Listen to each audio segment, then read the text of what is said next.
Assalamualaikum warahmatullahi wabarakatuh.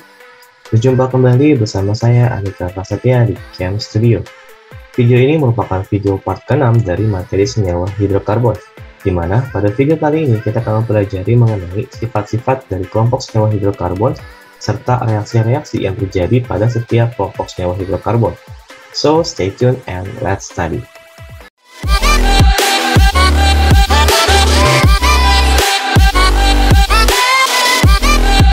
Baik, pada kesempatan kali ini kita akan mempelajari mengenai sifat-sifat dari kelompok senyawa hidrokarbon serta reaksi-reaksi yang terjadi pada masing-masing kelompok senyawa hidrokarbon. Seperti yang sudah kita ketahui bahwa ada 3 kelompok senyawa hidrokarbon ya, yaitu alkana, alkena, dan alkuna. Oleh karena itu, pada kesempatan kali ini kita akan mempelajari perbedaan antara sifat fisis dan juga sifat kimia dari masing-masing kelompok senyawa hidrokarbon tersebut. Oke, yang pertama kita akan mulai dari sifat fisis senyawa alkana terlebih dahulu. Nah, sifat fisis senyawa alkana yang pertama adalah ketika semakin banyak atom karbon atau semakin panjang rantai karbon yang menyusun suatu senyawa alkana, secara otomatis massa molekul relatif dari suatu senyawa alkana tersebut itu akan semakin besar. Ketika massa molekul relatifnya semakin besar, maka titik didih dan titik leburnya akan semakin tinggi. Saya ambil contoh. Misalkan, ada 2 senyawa alkana, yaitu butana dan juga propana. Butana berarti memiliki rumus kimia C4H10 ya, karena alkana itu kan CnH2n plus 2. ARC itu 12 berarti 12 dikalikan 4 48, ARH itu 1 kalikan 10 berarti kan 10 ya. Maka Mr dari butana adalah 58. Propana ini memiliki rumus kimia C3H8. Berarti ARC-nya itu kan 12 kalikan 3, 36, ditambah ARH itu 1, ya, 1 kalikan 8, 8. Maka total MR adalah 44. Nah, kita lihat di sini, bahwa ketika jumlah atom C-nya makin besar, ya, makin banyak, ya, ini kan 4, ini 3, ya. Ternyata massa molekul relatifnya itu semakin besar. Nah, ketika massa molekul relatifnya itu semakin besar, maka gaya antar molekul yang terjadi di antara senyawa tersebut itu makin kuat. Ini yang menyebabkan titik didihnya makin tinggi. Kenapa bisa makin tinggi? Ketika kita bicara tentang titik didih, maka kenapa si senyawa itu bisa mendidih gitu ya? Karena ada gaya antar molekul atau interaksi antar molekul yang kita rusak dengan proses pemanasan. Nah, ketika senyawanya makin besar ukurannya, maka interaksi antar molekul yang terjadi di antara masing-masing senyawa tersebut. Misalkan kita mau mendidihkan butana ya, berarti kan dalam sistem tersebut itu ada banyak butana gitu ya. Butana satu dengan butana yang lainnya itu terjadi interaksi antar molekul. Nah, ketika kita panaskan, maka energi yang dibutuhkan untuk merusak interaksi antar molekul dari butana ini makin kuat, gitu. Makin tinggi artinya kita harus membutuhkan energi yang lebih tinggi. Ini menyebabkan titik didihnya juga semakin tinggi, gitu ya. Jadi kalau senyawanya makin besar ukurannya, interaksi antar molekulnya juga makin kuat. Nah, selama gaya antar molekulnya sejenis ya. Ini kan kita ngomongin alkana. Ya, karena itu kan non-polar ya, berarti kita membicarakan interaksi antar molekul yang sejenis. Nah, ketika interaksi antar molekul yang sejenis dan ukurannya atau massa molekul relatifnya makin besar, maka dia makin kuat interaksinya. Titik didihnya itu makin tinggi. Nah, contoh yang kedua, ada heksana dan butana. Butana tadi C4H10 ya, kalau heksana itu kan berarti C-nya 6 ya, berarti C6H14 ya, CnH2n plus 2. Nah, di sini ARH 12 kalikan 6, 72, ditambah 14 ya, 86. Betul ya? Berarti heksana ini adalah 86. MR heksana lebih tinggi dibandingkan MR si butana. Maka titik didih heksana akan lebih tinggi dibandingkan titik didih si butana. Kenapa? Karena ukurannya makin besar. Nah, gaya antar molekul yang terjadi di antara sama molekul heksana itu akan semakin kuat. Ini menyebabkan titik didihnya semakin tinggi. Itu, ini sifat yang pertama ya. Jadi semakin banyak atom karbon yang menyusun suatu senyawa alkana, maka titik didihnya akan semakin tinggi, gitu ya, karena interaksi antar molekulnya makin kuat. Kemudian sifat yang kedua, untuk jumlah atom karbon yang sama, isomer dengan rantai karbon tidak bercabang akan mempunyai titik didih dan titik lebur yang lebih tinggi daripada isomer dengan rantai karbon bercabang. Isomer, ya silakan dicek video sebelumnya tentang isomer. Isomer itu adalah senyawa-senyawa yang memiliki rumus kimia sama tapi memiliki struktur ruang yang berbeda. Contohnya, misalkan saya punya butana, ya, butana dengan rantai lurus. Di sini kita lihat rumus kimianya C-nya ada 4, hanya ada 10 ya. Berarti rumus kimianya adalah C4H10. Nah, kita bandingkan dengan senyawa yang kedua yang juga memiliki rumus kimia C4H10. Nah, ini C4H10 juga. Namun, di sini dia memiliki cabang, ya, 2-metil propanat. Ketika kita membandingkan dua senyawa yang memiliki rumus kimia yang sama, artinya massa molekular reaktifnya pasti sama dong, karena kan rumus kimia C4H10 semua. Tapi yang satu lurus, yang satu bercabang. Nah, rantai lurus akan memiliki titik didih yang lebih tinggi. Ya, dalam hal ini, berarti butana akan memiliki titik didih yang lebih tinggi dibandingkan si 2-metil propana.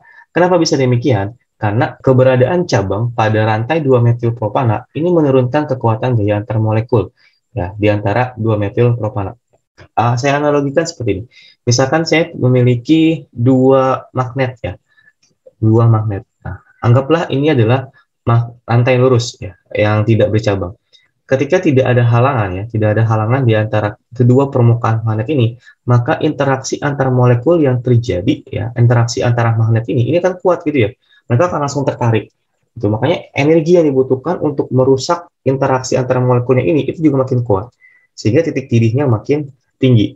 Kalau kita bandingkan dengan 2-metil propana yang memiliki cabang, anggaplah ini batang magnetnya, kemudian di sini kita letakkan kayu gitu ya, karena kan sejenis ya, berarti ini ada kayu lagi, kemudian ini ada magnet.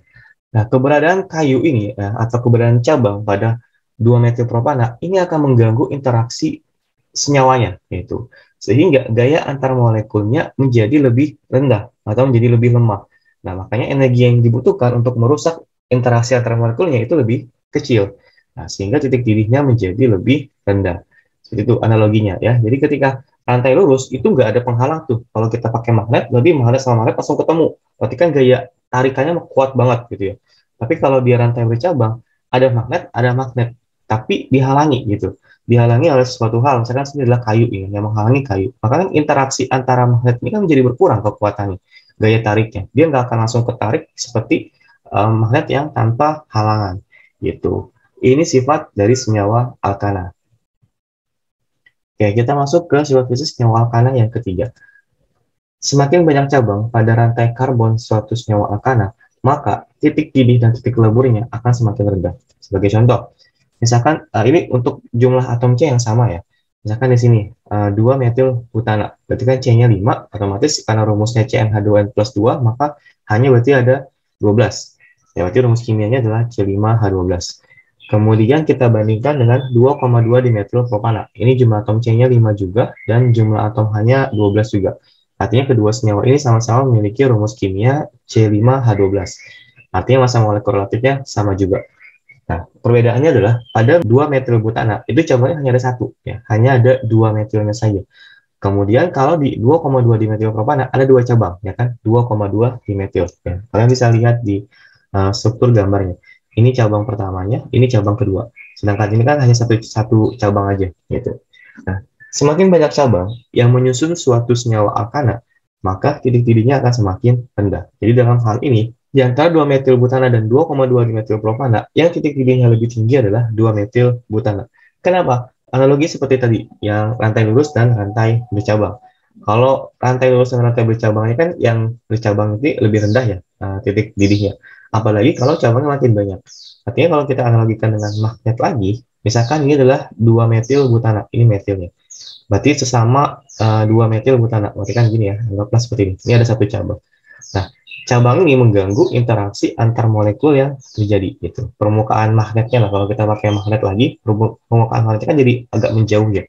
Maka gaya tarik atau gaya magnetnya itu menjadi lebih rendah. Nah, sekarang kalau dibandingkan dengan senyawa yang memiliki 2 cabang seperti ini, gitu. Kalau dia punya 2 cabang kayak gini, ya berarti kan dia makin terhalang.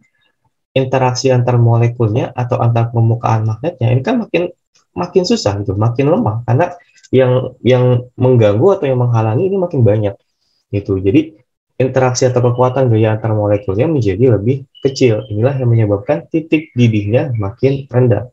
Gitu. Jadi semakin banyak cabang, titik didihnya juga akan semakin rendah.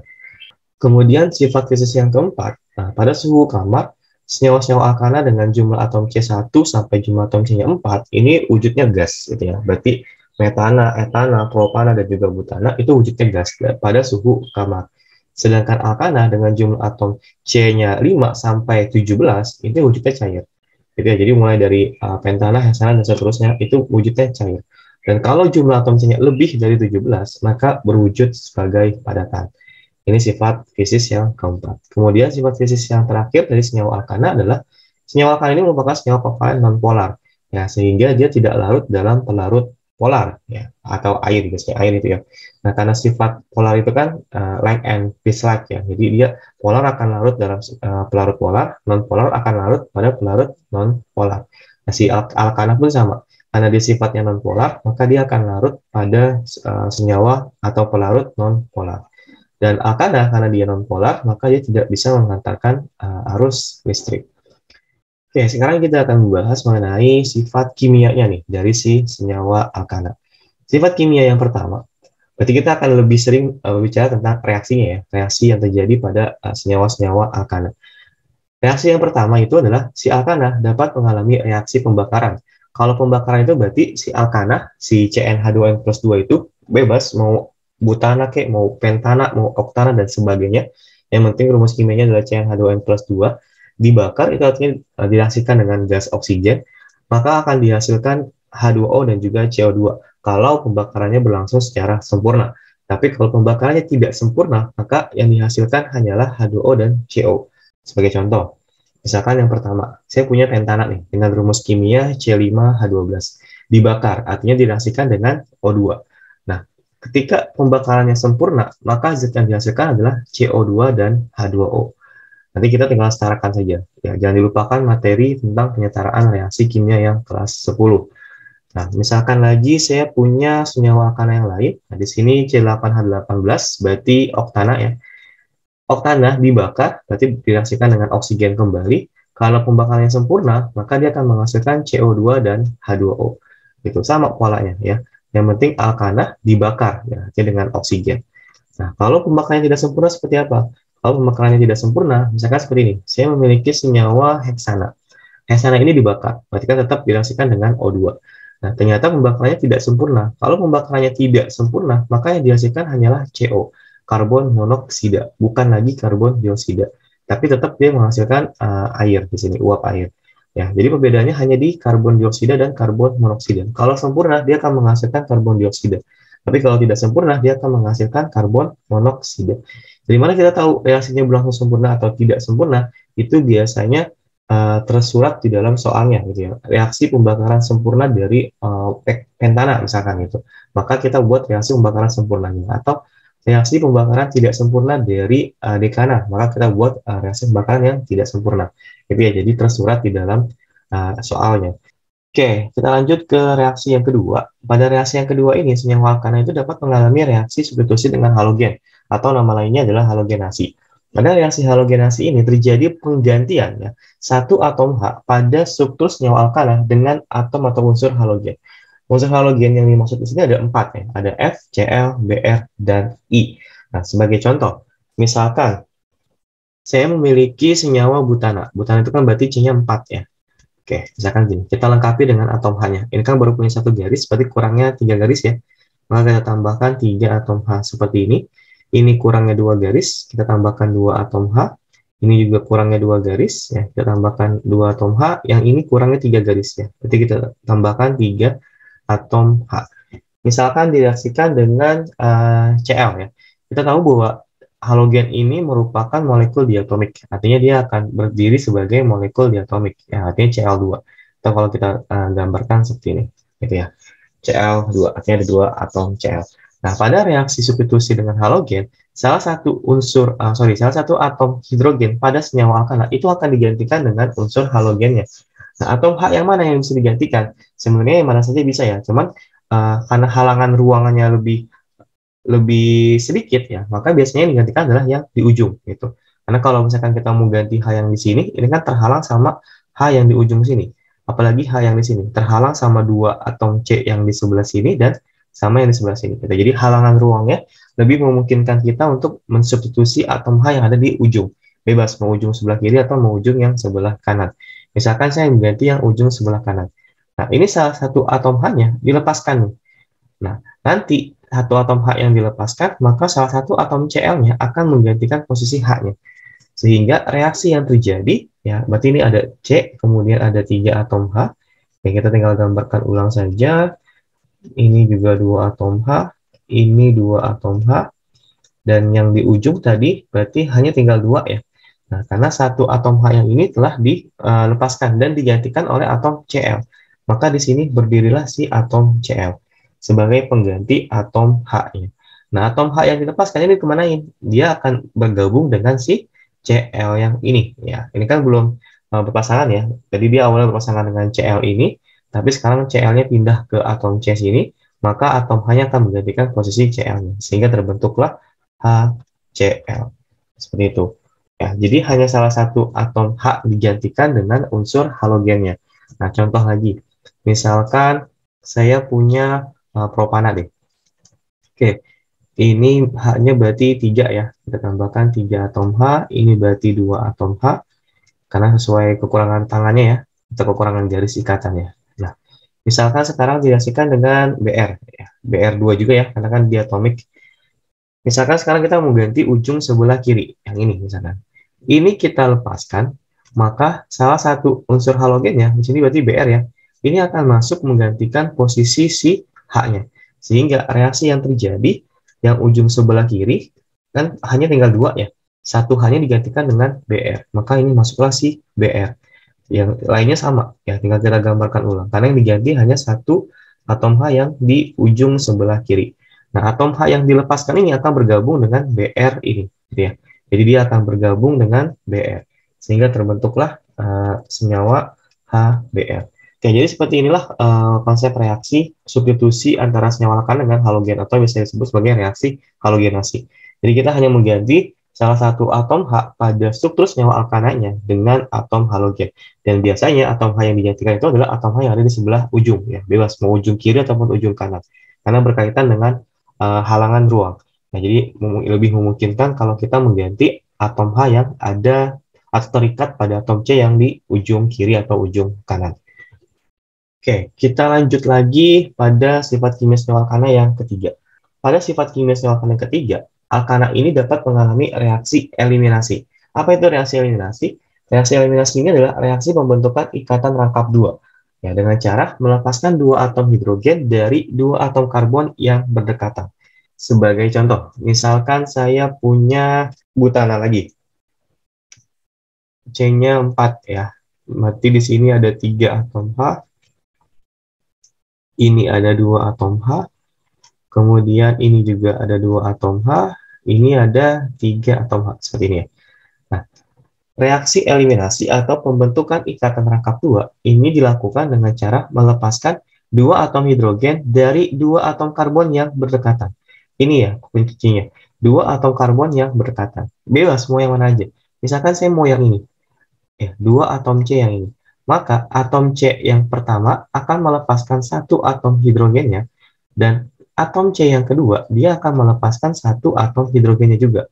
Sehingga nanti akan terjadi kekurangan tangan, ya, atau kekurangan garis ikatan di antara kedua atom C tersebut. Misalkan gini ya, berarti ini hanya 1, ini tinggal 1, kemudian ini hanya 3, gini kan. Nah, si atom C ini, ya, 2 atom C yang tadi melepaskan 2 atom H-nya, mereka akan kekurangan tangan. Nah, karena kekurangan tangan atau kekurangan garis ikatan ini, maka kita tambahkan 1 ikatan lagi, sehingga terbentuklah ikatan rangkap 2. Seperti ini. Nah, H yang dilepaskan ya, tadi mereka akan bergabung sehingga dihasilkanlah gas hidrogen atau H2.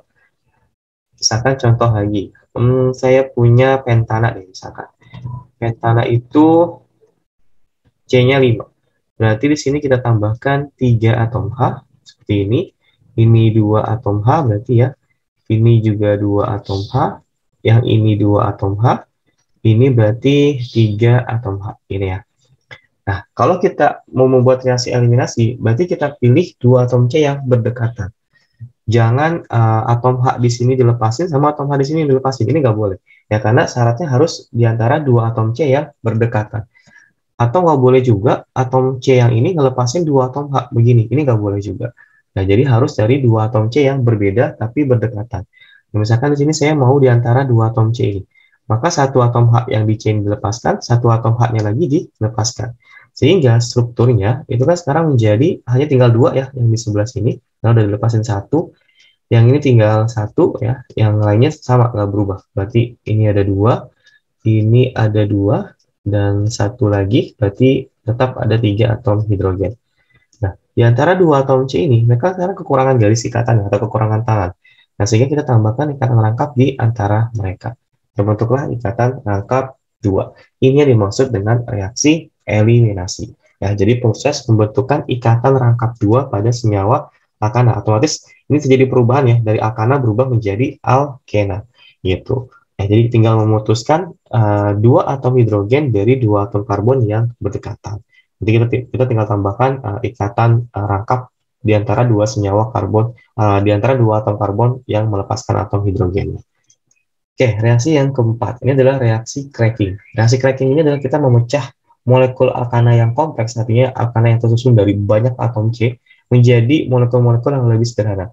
Dan ini bisa menghasilkan alkana dengan alkana atau bisa juga menghasilkan alkana dengan alkena. Makanya dibagi menjadi 2 bagian.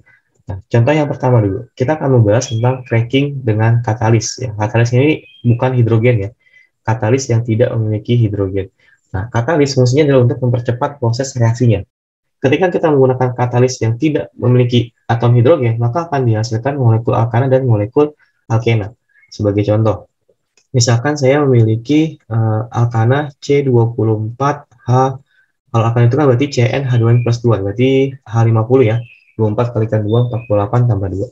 Nah, kalau kita mau cracking, maka kita bagi si alkana ini menjadi 2 molekul yang lebih sederhana. Nah, misalkan awalnya C24 nih, kita pecah menjadi C12.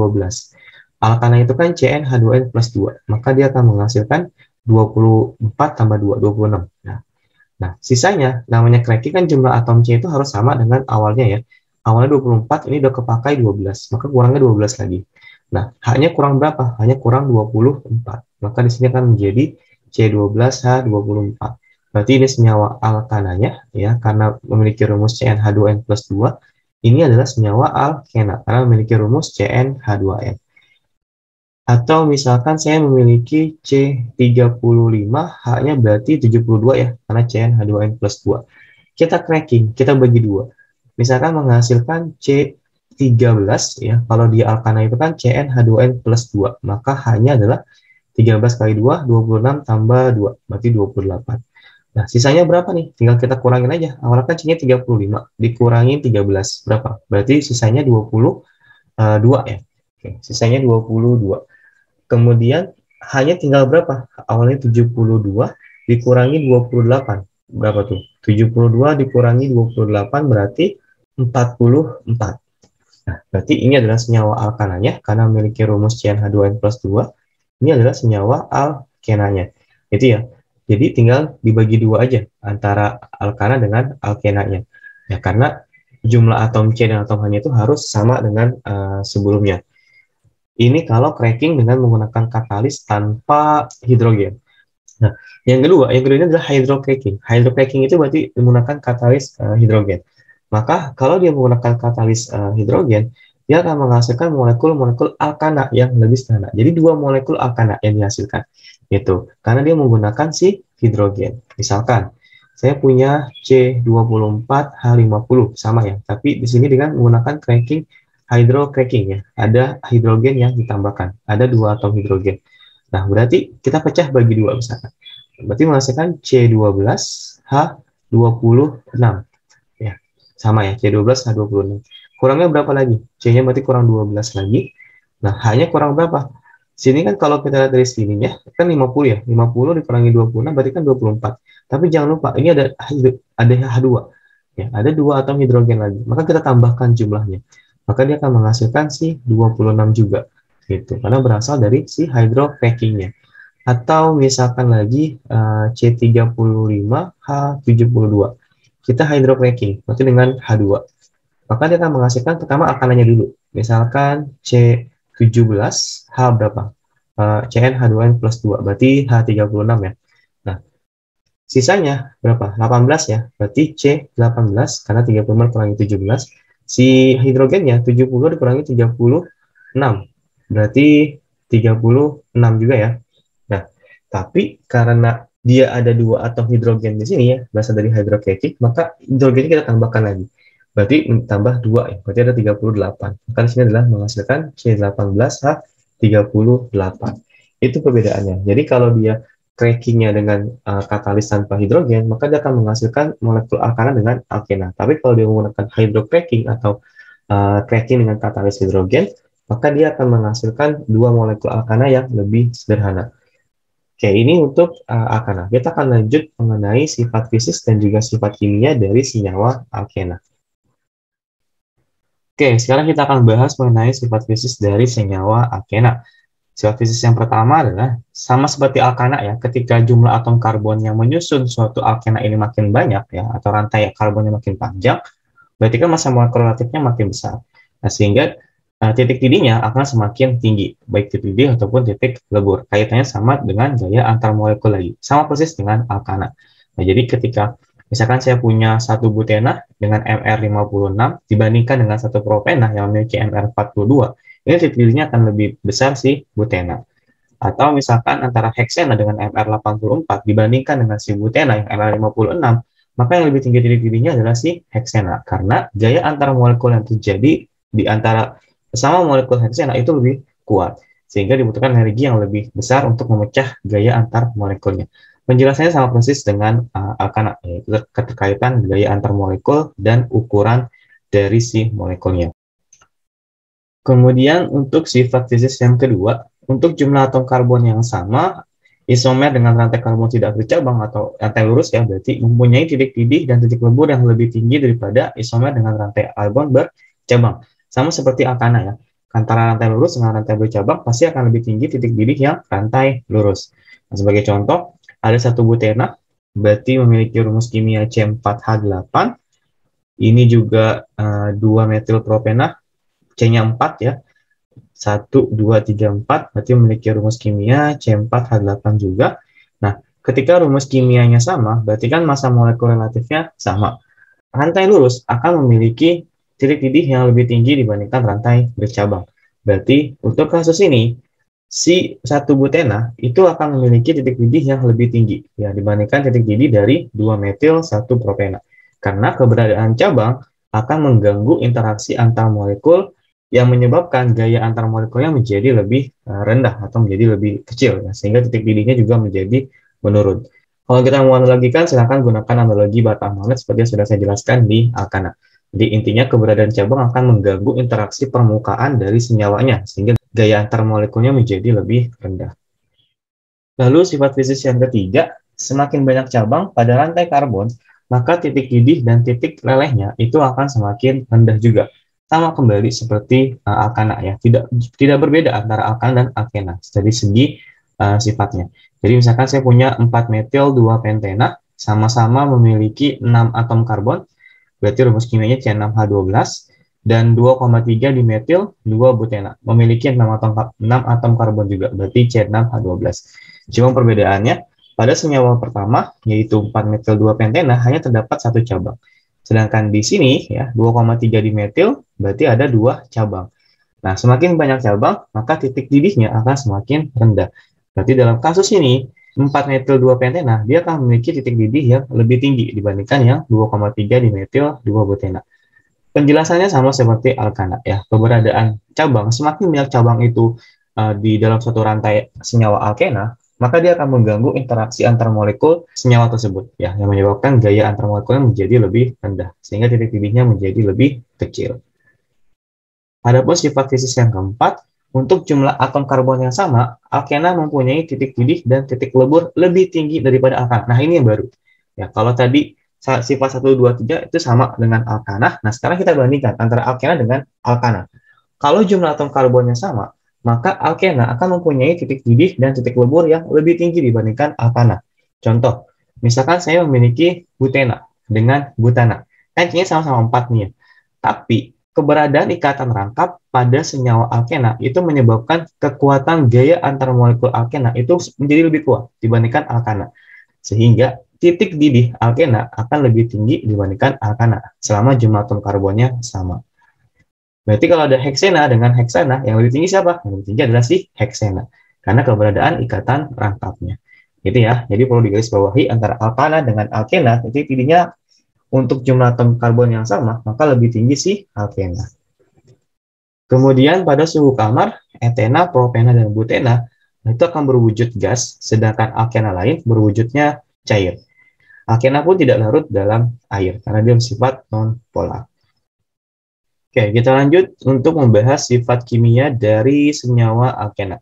Sama seperti alkana, berarti kita akan bicara tentang reaksi-reaksi yang terjadi pada senyawa alkena. Reaksi yang pertama yang bisa dialami oleh senyawa alkena adalah reaksi pembakaran. Sama seperti alkana. Pembakaran alkena berarti senyawa hidrokarbon yang rumus kimianya CnH2n ya. Ketika dia dibakar, kalau pembakarannya sempurna, maka akan menghasilkan H2O dan CO2. Tapi kalau tidak sempurna, maka dia akan menghasilkan H2O dan CO. Ya, sebagai contoh, misalkan ada satu pentena, kita bakar, berarti pentena direaksikan dengan O2, maka kalau disempurna, hasilnya adalah CO2 dan H2O. Pun sama ketika dia oktena kita bakar sempurna, maka akan menghasilkan CO2 dan H2O. Tapi kalau pembakarannya tidak sempurna, misalkan pembakaran tidak sempurna dari si satu heksena, maka si heksena ini direaksikan dengan oksigen, tapi hasil reaksinya adalah karbon monoksida, yaitu CO dengan H2O. Nanti selebihnya kita tinggal setarakan saja. Itulah pentingnya untuk tidak melupakan materi yang sudah kalian pelajari di kelas 10 mengenai penyetaraan reaksi. Reaksi yang kedua yang terjadi pada senyawa alkena adalah reaksi adisi. Nah, adisi ini adalah kebalikan dari reaksi eliminasi pada senyawa alkana. Kalau eliminasi itu kan alkana membentuk ikatan rangkap sehingga dihasilkan alkena. Tapi kalau adisi pada alkena, ikatan rangkapnya diputus. Nah, ikatan rangkapnya diputus ini, maka dia akan menghasilkan senyawa alkana, gitu ya. Dan sekedar informasi saja bahwa dalam ikatan rangkap itu ada yang namanya ikatan pi dan ikatan sigma. Tapi kalau dia ikatan tunggal seperti yang dialami oleh alkana itu hanya ada ikatan sigma. Dan ikatan yang diputus pada proses reaksi adisi itu adalah ikatan pi, gitu ya. Jadi yang diputus ikatan pi-nya, bukan ikatan sigma.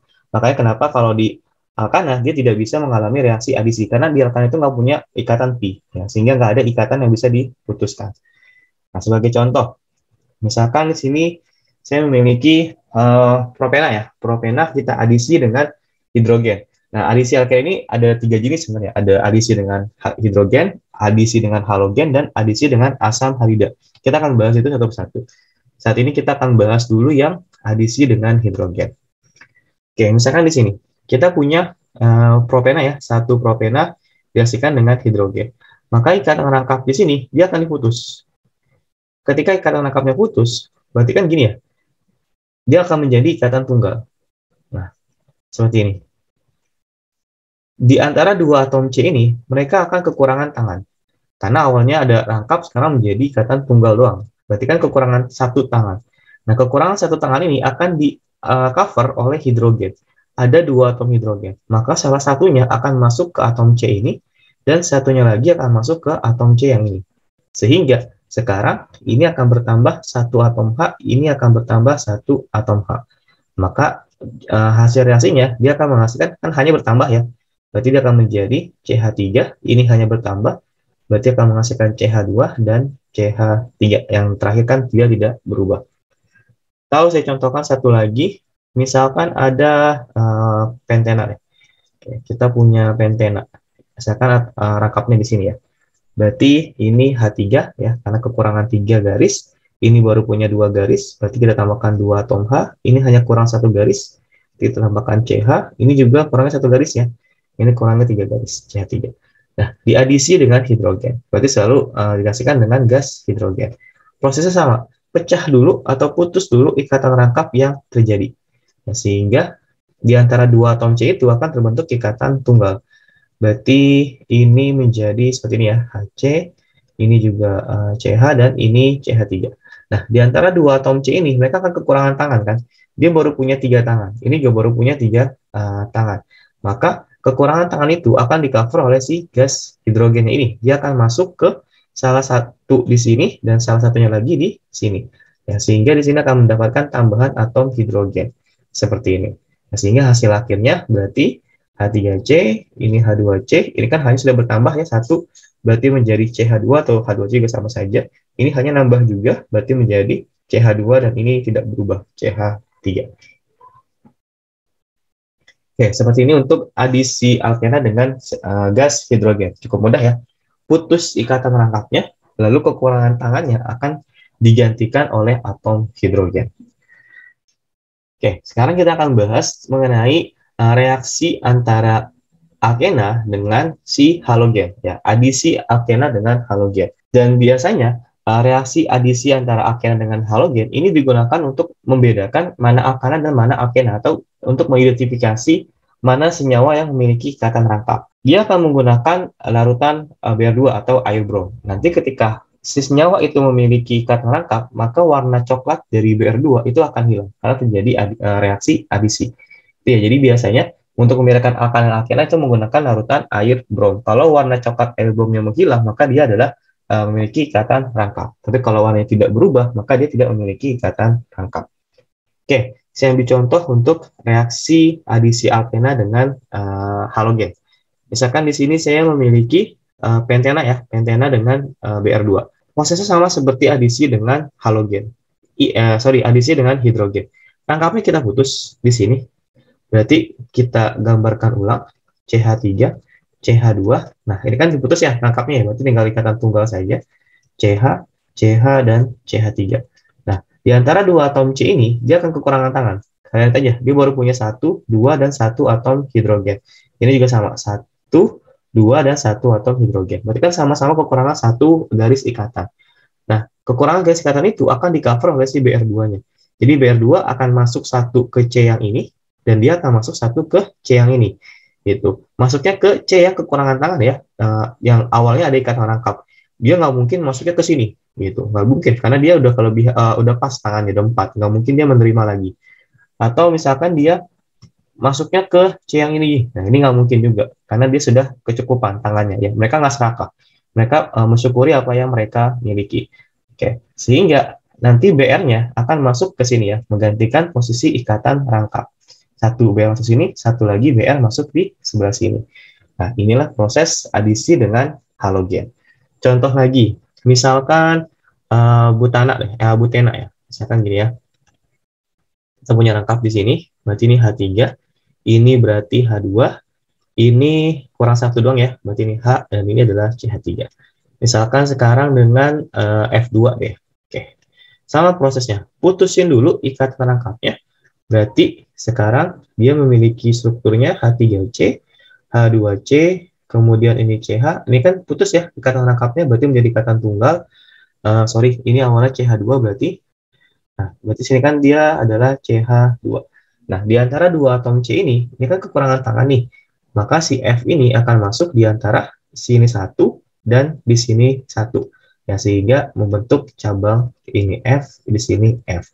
Ini yang disebut sebagai senyawa haloalkana. Jadi, senyawa alkana yang memiliki cabang dari unsur halogen. Nah, untuk tata nama dari haloalkana akan dibahas di kelas 12. Oke, konsepnya sama dengan adisi antara alkena dengan hidrogen. Yang membedakan hanyalah kalau dengan hidrogen berarti yang masuk adalah hidrogen, tapi kalau pada senyawa dengan halogenasi ya, yang akan masuk adalah si halogennya, sehingga terbentuk senyawa haloalkana. Nah, yang beda adalah yang keempat ini.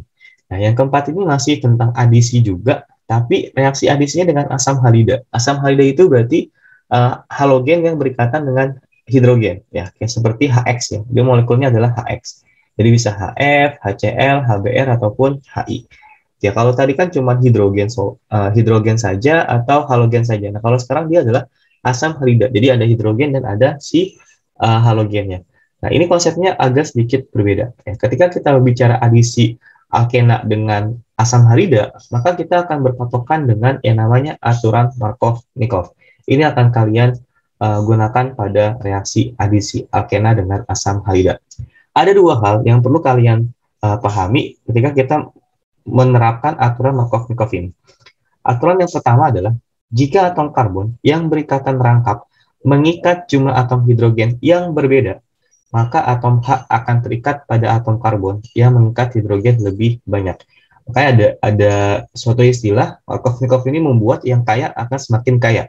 Artinya, yang kaya akan atom hidrogen, dia akan ditambah atau diberikan kembali atom hidrogen. Dan aturan yang kedua, jika atom karbon yang berikatan rangkap itu mengikat jumlah atom hidrogen yang sama banyak. Ya, jadi ada dua kemungkinan. Atom hidrogennya berbeda atau atom hidrogennya sama banyak. Nah, kalau sama banyak, maka atom hidrogen akan terikat pada atom karbon yang mempunyai rantai karbon paling sedikit. Oke, saya akan contohkan penerapan aturan Markov-Nikov untuk contoh yang pertama. Oke, seperti ini ya. Ini contoh yang pertama. Langkahnya sama. Kita putus dulu ikatan rangkap yang dimiliki oleh si alkena ini. Kita putus. Berarti reaksinya sekarang menjadi CH3, ini CH dari rangkap menjadi ikatan tunggal ya. Oke. Nah, pada kasus ini kita lihat ini adalah atom C yang berikatan rangkap, yang awalnya berikatan rangkap. Ketika rangkapnya diputus, kita lihat atom C yang ini dia hanya mengikat satu hidrogen. Sedangkan atom C yang kedua dia mengikat dua atom hidrogen. Artinya jumlah atom hidrogen yang diikat oleh kedua atom karbon yang awalnya berikatan rangkap ini sudah berbeda. Kalau dua-duanya berbeda, maka kita gunakan aturan yang pertama, yaitu atom hidrogen ya, yang dari sini ya, dari asam halidanya, dia akan bergabung pada atom C yang memiliki atom hidrogen lebih banyak. Sedangkan atom halogennya, dia akan bergabung dengan atom C yang mengikat sedikit atom hidrogen. Sehingga nanti di sini akan ada Br, ya, masuk Br ke sini, karena untuk mengisi kekosongan dari ikatan rangkap yang telah diputuskan. Nah, kemudian di sini akan menerima satu tambahan atom hidrogen kembali. Nah, sehingga reaksinya atau senyawa akhirnya yang dihasilkan adalah seperti ini. Ya, CH, ini berarti Br di sini. Ini kan hanya sama-sama yang kita gabungkan saja, berarti menjadi CH3. Dan ini adalah adisi alkena dengan si asam halida.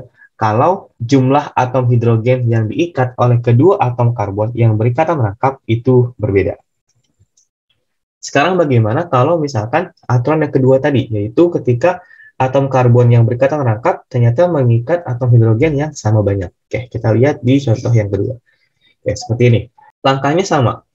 Untuk melihat jumlah atom hidrogen yang diikat oleh atom karbon yang berikatan rangkap, sebenarnya bisa langsung terlihat ya, cuman ya sudah, kita putuskan dulu saja ikatan rangkapnya. Berarti sekarang seperti ini ya, CH3, ini CH dari rangkap berarti menjadi tunggal, gini ya. Kemudian ini CH2 dan CH3. Sorry, ini ada H lagi berarti ya. Oke. Nah, sekarang tadi karbon yang berikatan rangkap kan berarti yang ini ya. Nah, atom karbon ini mengikat satu atom hidrogen, atom karbon ini mengikat satu atom hidrogen. Jumlah atom hidrogen yang diikat oleh kedua atom karbon ini sama. Maka aturan yang kita gunakan adalah aturan yang kedua, yaitu atom hidrogen akan bergabung pada atom karbon yang sedikit rantai karbonnya. Melihatnya seperti ini. Mereka nanti rangkapnya di antara mereka ya. Berarti ini ada pemisah gitu ya. Kita buat sebagai pemisahnya. Nah, sisi sebelah kiri berarti ini tersusun dari dua atom karbon. Sedangkan sisi sebelah kanan, berarti dari sini ke sini ya, dia tersusun dari 3 atom karbon. Nah, atom hanya akan masuk ke mana? Atom hanya akan masuk ke atom karbon yang sedikit rantainya. Itu berarti masuknya ke sebelah kiri.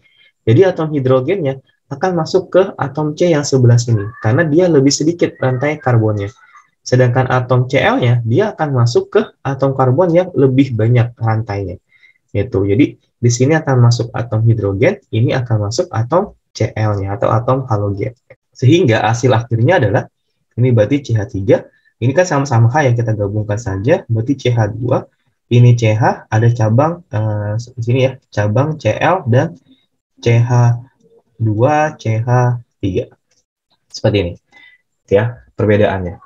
Jadi sekali lagi untuk aturan Markov-Nikov itu kita gunakan ketika ada alkena direaksikan dengan asam halida. Kalau atom karbon yang terhubung oleh ikatan rangkap mengikat jumlah atom hidrogen yang berbeda jumlahnya, maka atom hidrogen akan masuk ke atom karbon yang mengikat lebih banyak atom hidrogen. Tapi kalau atom karbon yang terhubung oleh ikatan rangkap dengan jumlah atom hidrogen yang sama banyak, maka atom hidrogen akan bergabung ke atom C yang sedikit jumlah rantai karbonnya. Seperti itu. Ini untuk aturan Markov-Nikov tentang reaksi adisi pada senyawa alkena. Selanjutnya kita akan bahas mengenai sifat fisis dan sifat kimia dari senyawa alkuna. Oke, sifat fisis dari senyawa alkuna. Seperti yang sudah saya katakan di awal, alkana, alkena, dan alkuna itu memiliki konsep dasar yang hampir sama. Ya, jadi sifat fisisnya hampir sama antara alkana, alkena, dan alkuna. Nah, dalam hal ini, sama seperti alkana dan alkena, di alkuna pun kalau jumlah atom karbonnya makin banyak, maka titik didihnya akan semakin tinggi ya karena MR-nya makin besar. Jadi kalau saya punya butuna dengan propuna, butuna itu kan berarti C-nya 4 ya, maka dia lebih tinggi titik didihnya. Pun sama ketika ada heksuna dengan butuna, maka yang atom C-nya lebih banyak atau MR yang lebih besar, maka dia akan memiliki titik didih yang lebih tinggi karena gaya antar molekulnya lebih kuat. Sifat yang kedua, untuk jumlah atom karbonnya sama ya kayak alkana-alkena, rantai lurus akan lebih tinggi titik didihnya dibandingkan rantai bercabang.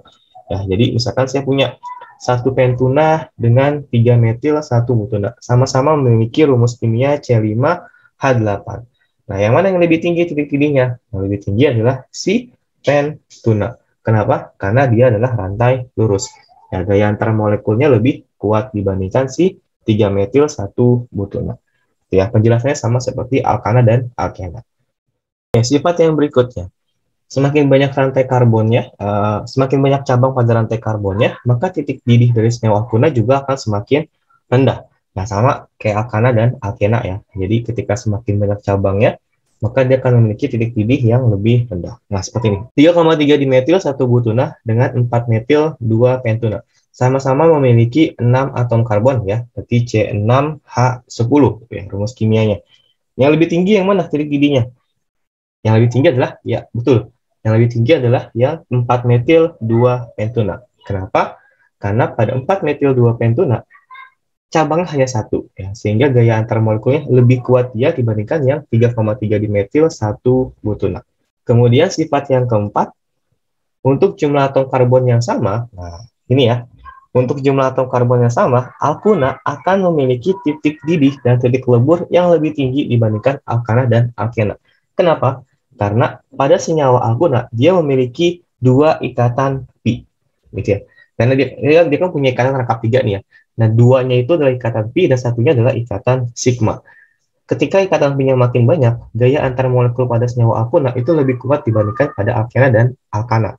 Gitu. Makanya titik didihnya lebih tinggi si alkuna kalau dibandingkan dengan alkana dan alkena. Jadi misalkan saya punya satu butuna, C-nya 4. Dia akan lebih tinggi dibandingkan atom atau senyawa hidrokarbon dari kelompok lain yang C-nya juga 4. Ya, jadi kalau dibandingkan dengan butana dan butena, si butuna lebih tinggi titik didihnya. Atau misalkan antara heptuna dengan heptana dan juga heptena. Nah, titik didihnya lebih tinggi yang heptuna. Kemudian sifat fisis yang terakhir, pada suhu kamar, etuna akan berwujud gas, sedangkan alkuna yang lain dia akan berwujud cair. Dan alkuna juga tidak larut dalam pelarut polar, ya dalam hal ini adalah air. Oke, ini sifat fisis dari senyawa alkuna. Yang berikutnya adalah kita bahas mengenai sifat kimia atau reaksi-reaksi yang terjadi pada senyawa alkuna. Reaksi yang pertama itu sama seperti alkana dan alkena, si alkuna juga bisa mengalami proses pembakaran atau reaksi pembakaran. Hasilnya pun sama, dia akan menghasilkan CO2 dan H2O kalau pembakarannya sempurna, dan kalau tidak sempurna, maka dia akan menghasilkan H2O dan CO. Ya, jadi sama ya, reaksi pembakaran, semua hidrokarbon akan mengalami hal yang sama. Jadi misalkan contoh, saya punya pentuna C5H8, dibakar secara sempurna gitu ya, maka dia akan menghasilkan CO2 dan H2O. Kemudian oktuna, dibakar secara sempurna, maka dia akan menghasilkan CO2 dan H2O. Tapi kalau misalkan ada pembakaran tidak sempurna, misalkan dari heksuna, maka dia akan menghasilkan CO dan H2O. Itu ya, perbedaannya hanya pada si senyawa alkana, alkena, atau alkunanya aja. Ya, karena alkana itu kan CnH2n plus 2, alkena CnH2n, dan kalau alkana itu CnH2n-2. Selebihnya sama, dihasilkan dengan oksigen dan menghasilkan produk yang sama. Reaksi yang kedua, nah, alkuna sama seperti alkena, karena dia memiliki ikatan rangkap, maka dia bisa mengalami reaksi adisi, yaitu reaksi pemutusan ikatan pi. Sama kayak alkena ya, dia bisa dengan hidrogen, bisa dengan halogen, dan bisa dengan asam halida. Nah, alkuna ini, ketika dia diadisi pertama kali, maka dia akan menghasilkan alkena. Kalau diadisi lagi, maka dia akan menghasilkan alkana. Maksudnya seperti apa? Contoh. Misalkan saya punya, di sini adalah propuna. Propuna kita reaksikan dengan hidrogen. Ikatan rangkap yang diputus itu cuma satu. Ya. Ikatan pi yang kita putus satu dulu. Jangan langsung dua-duanya. Jadi misalkan di sini kita putus satu, berarti kan menjadi ikatan rangkap dua ya. Awalnya 3, kita putus satu, berarti jadi rangkap 2. Seperti ini ya. Nah, sekarang atom C yang ini kan kekurangan tangan nih. Ya, karena awalnya ada ikatan rangkap 3, sekarang kita putus. Berarti kan kekurangan tangan atau kekurangan garis ikatan. Maka si atom hidrogen H2, berarti kan ada 2 atom hidrogen, satunya akan masuk ke dia, satunya lagi akan masuk ke sini. Sebagai pengganti ikatan rangkap yang digusur gitu ya, yang dihilangkan. Berarti di sini dia akan masuk 1 atom hidrogen, dan di sini akan masuk 1 atom hidrogen. Sehingga reaksinya atau produknya, dia akan menjadi spin ya, hanya bertambah ya. Berarti CH2, ini ada ikatan rangkap 2, CH, dan ini adalah CH3. Ini kan alkena ya, dia masih memiliki ikatan rangkap. Nah, kalau alkena yang mau diadisi lagi, diputus lagi, ya berarti berlaku adisi alkena. Ya, ininya kita putus nih, rangkapnya. Berarti sekarang menjadi CH2, jadi ikatan tunggal ya, berarti CH dan CH3. Masih dengan hidrogen. Berarti di antara 2 atom C ini kan kekurangan tangan ya, maka hidrogennya akan masuk ke sini 1 dan masuk ke sini. Nah, sehingga produk akhirnya berarti hanya bertambah CH3, CH2, dan CH3. Ini adalah senyawa alkana. Ya. Jadi, alkuna, reaksi adisi pertama akan menghasilkan alkena, diadisi lagi baru akan menghasilkan alkana. Kita lanjut antara adisi alkuna dengan halogen ya. Oke, kita lanjut untuk alkuna dengan halogen. Ini pun sama prosesnya antara alkuna dengan halogen, seperti halnya dengan alkena dengan halogen ya. Jadi rangkapnya kita putus dulu di sini. Berarti ingat ya, dari rangkap 3 menjadi rangkap 2 dulu. Berarti CH3, CH2, ini atom C, jadi rangkap 3, rangkap 2, kemudian di sini CH3. Nah, ini kan kekurangan tangan ya. Maka kekurangan tangan itu akan di-cover oleh si atom halogennya. Berarti F akan masuk satu ke sini, satunya lagi akan masuk ke sini. Nah, jadi sini akan ada atom F, ini juga akan ada atom F.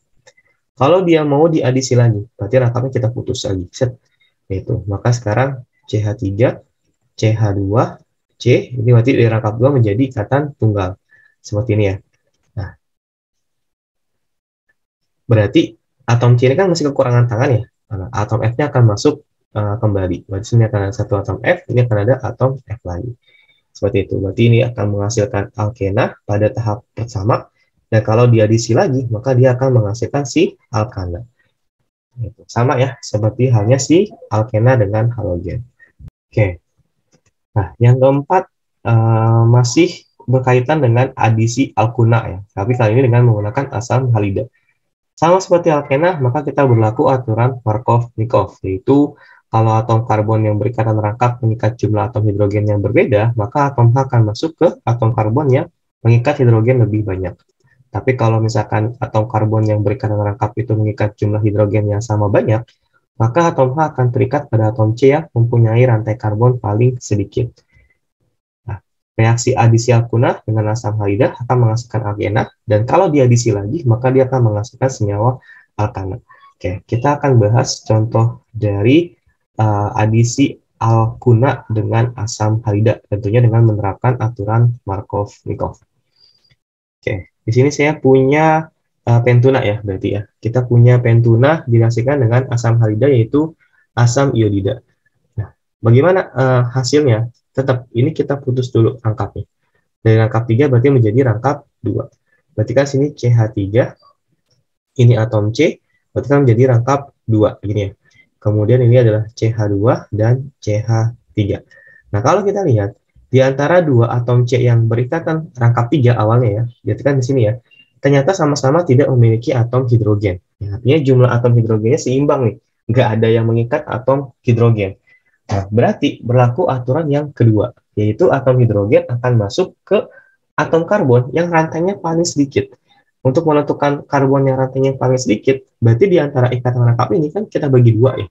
Kita pecah, ini sisi sebelah kiri, ini sisi sebelah kanan. Sisi sebelah kiri ada 2 atom karbon, sisi sebelah kanan ada 3 atom karbon. Nah, atom hidrogen akan masuk ke atom karbon yang lebih sedikit rantainya. Sedangkan atom halogennya, dia akan masuk ke atom karbon yang lebih banyak rantai karbonnya. Berarti di sini dia akan masuk satu atom hidrogen dan ini akan masuk si atom halogennya. Ini tahap 1 ya, pembentukan si alkena. Kalau dia di adisi lagi, berarti kan diputus lagi ikatan rangkapnya. Berarti misalkan dia awalnya seperti ini. Berarti sekarang hanya udah gabung ya. Jadi saya masukkan ke sini hanya ikatan rangkap, ini C dengan cabang halogen, kemudian CH2 dan CH3.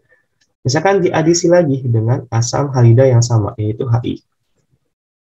Berarti prosesnya, ikatan rangkap 2 ini kita putus. Kita putus, berarti sekarang CH3, CH, ini jadi ikatan tunggal, C, I, kemudian di sini CH2 dan CH3. Kita lihat atom C yang awalnya berhubungan dengan ikatan rangkap, atau terhubung dengan ikatan rangkap. Atom C yang ini, dia mengikat satu atom hidrogen. Sedangkan atom C yang ini, dia tidak mengikat atom hidrogen. Berarti atom hidrogen akan masuk ke atom C yang mengikat lebih banyak atom hidrogen. Berarti atom H-nya akan masuk ke sini. Gitu. Dia akan bergabung di sini. Nah, atom I-nya kemana? Atom I-nya akan bergabung pada atom C yang sedikit atom hidrogennya. Berarti sini akan bergabung si I. Maka hasil akhirnya, berarti CH3, ini kan hanya kita gabungin aja ya, berarti menjadi CH2, ini menjadi atom I seperti ini. Nah, ini tetap sama ya, CH2 dan CH3. Oke, seperti ini. Reaksi adisi pada senyawa alkuna dengan asam halida. Nah, konsep atomokof-nya sama seperti alkena.